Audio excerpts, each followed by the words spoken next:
Hi, I'm Neil Garfield, author and editor of the blog site www.livinglies.wordpress.com, which is a primary resource on the internet for people seeking information on foreclosure defense and mortgage litigation.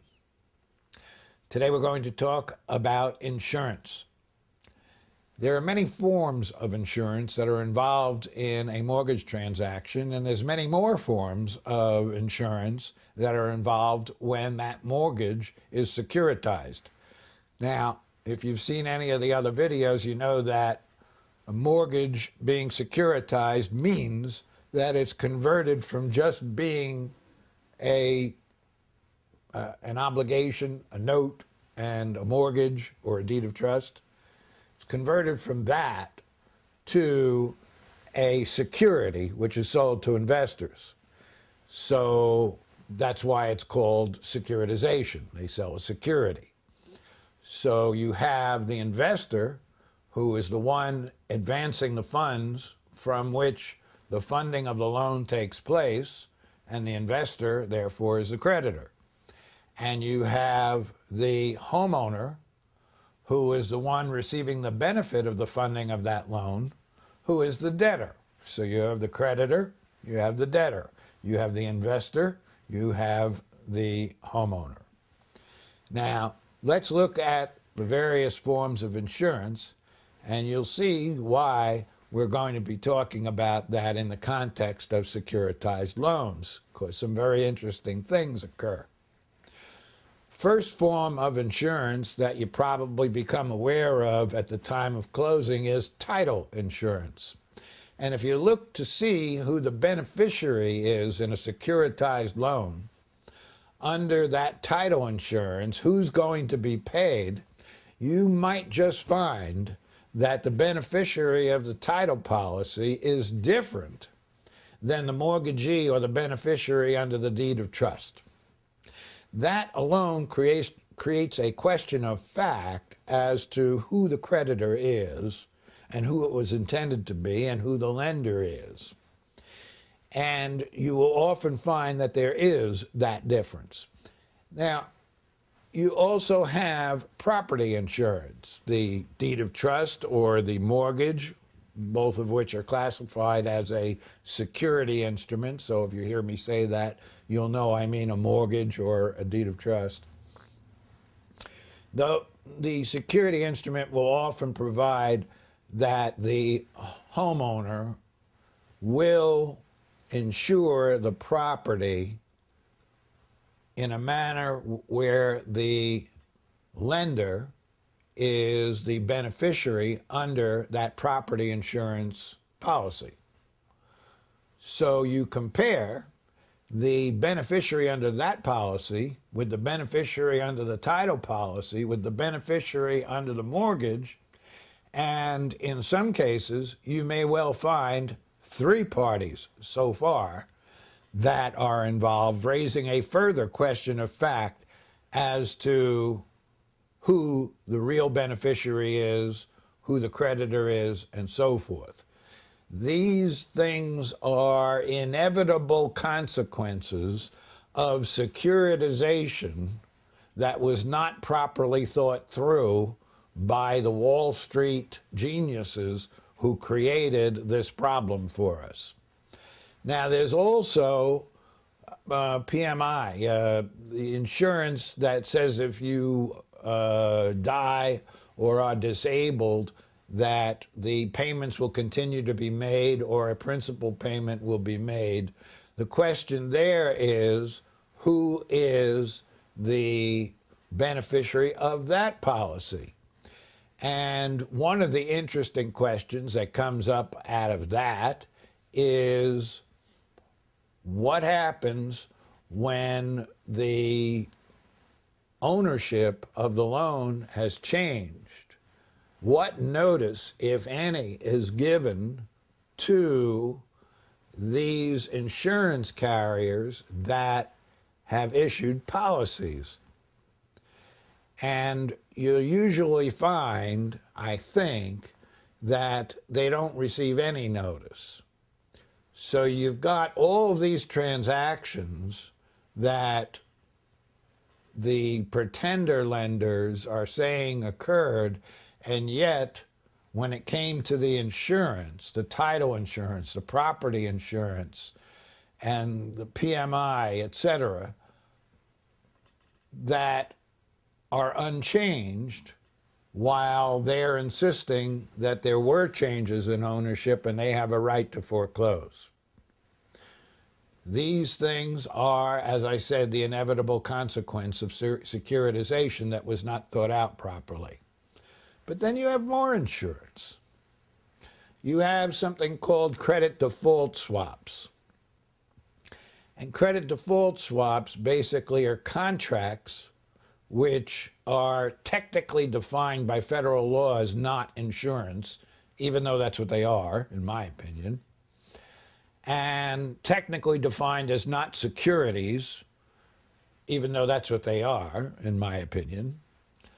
And what they do is they allow an investment banker to sell securities to an investor and at the same time bet that those securities go bad. So the investment banker was motivated to make sure that the package of securities that he sold to the investor would go bad. And the best way to do that was to make bad loans. So that's what they did.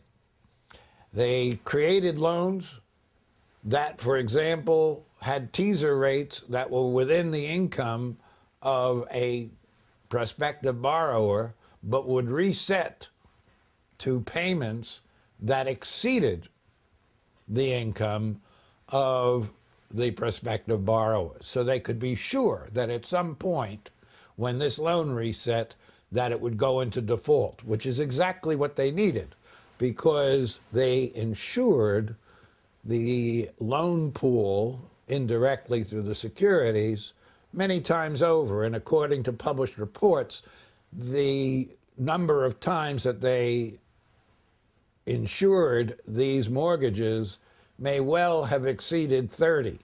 So if you have a $300,000 mortgage, it's worth $9 million to somebody if it goes into default, but it's only worth $300,000 if you pay it. So they obviously have an interest in seeing you default.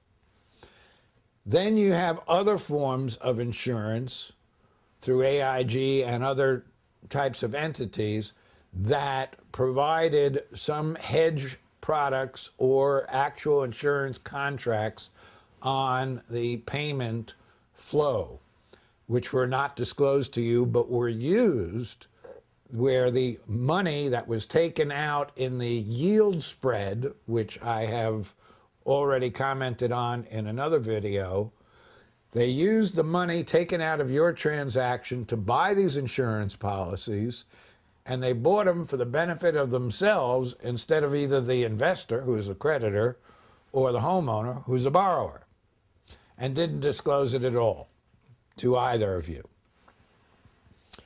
And lastly, there is a form of insurance that arises as a consequence of what is called cross-collateralization and over-collateralization. Basically, cross-collateralization means that the proceeds of one loan are going to be used to cover the proceeds of another. So the payment stream of one loan is guaranteeing the payment stream of another.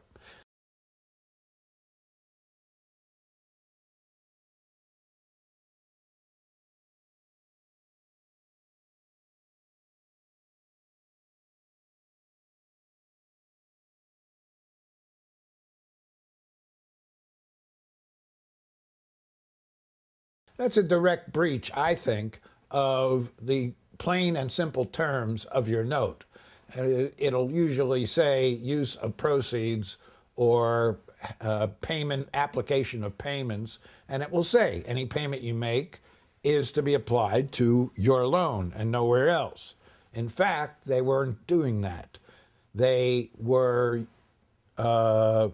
commingling the income streams And that's how the servicing companies get more money, actually get paid income higher for a non-performing loan, which by definition is one which is not being paid, than they get paid for a performing loan, which by definition is a loan upon which the borrower is making payments. Well, how could the servicer be getting paid on a loan that is not being paid? Well, the answer is they're taking it out of the pool. And now there have been lawsuits in which it is alleged, and there have been some preliminary findings which show that the commingling of those funds is improper, possibly fraudulent, probably a breach of fiduciary duty, and certainly wrong from the perspective of the borrower and the investor.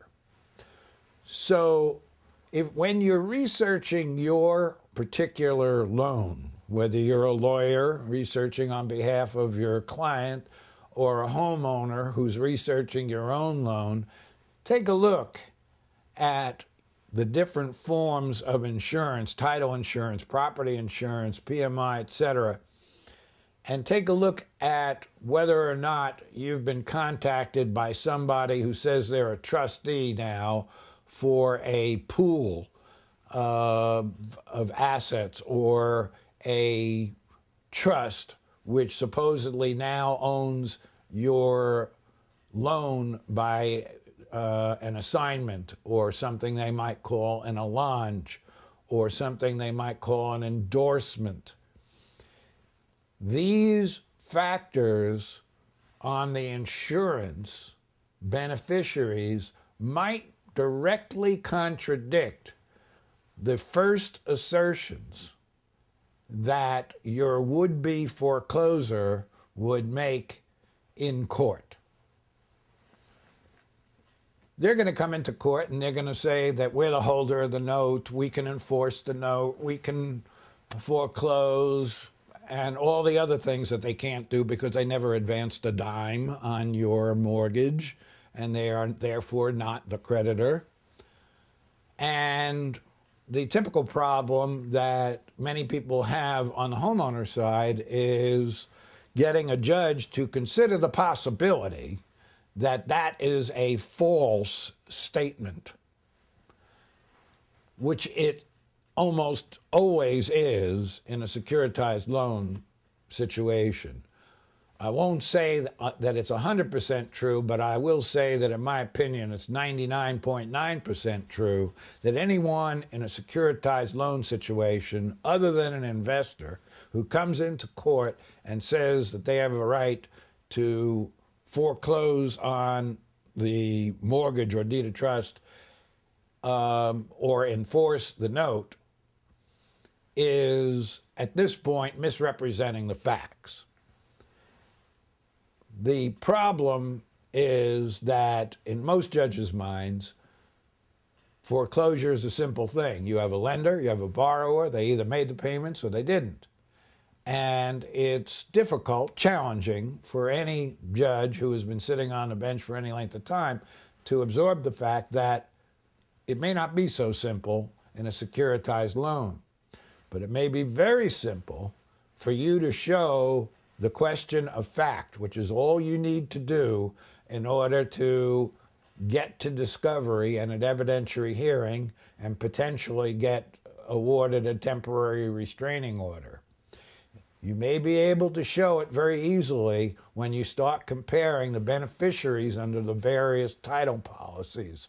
And you can say, Judge, all I know is I've contacted these insurance companies. I've asked them if the payee and beneficiary are the same, if there's been any changes, and they say no. And here are the policies.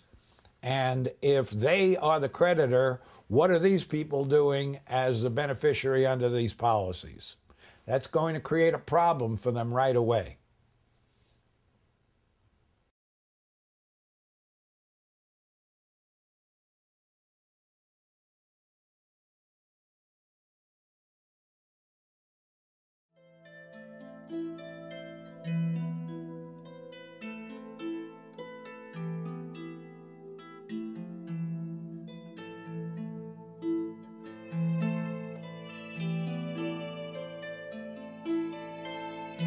Hi, I'm Neil Garfield, editor of the blog site www.livinglies.wordpress.com.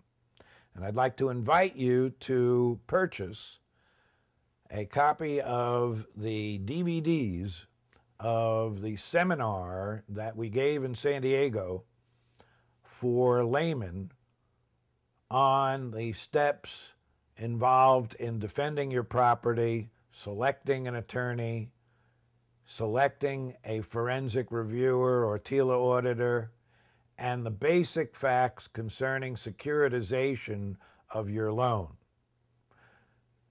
Watching this DVD will enable you to have attended the workshop without ever leaving your home. There is a workbook that is also available that goes with this. You have the option of just watching the DVD, getting the workbook, one or the other. I would recommend that before you take any action on your own behalf, and certainly I recommend that you consult with legal counsel, that you watch this DVD, get the workbook. You'll be much better informed and you'll be in a much better position to make a decision about how you want to defend your home or what you want to do about a mortgage that is unfair and underwater.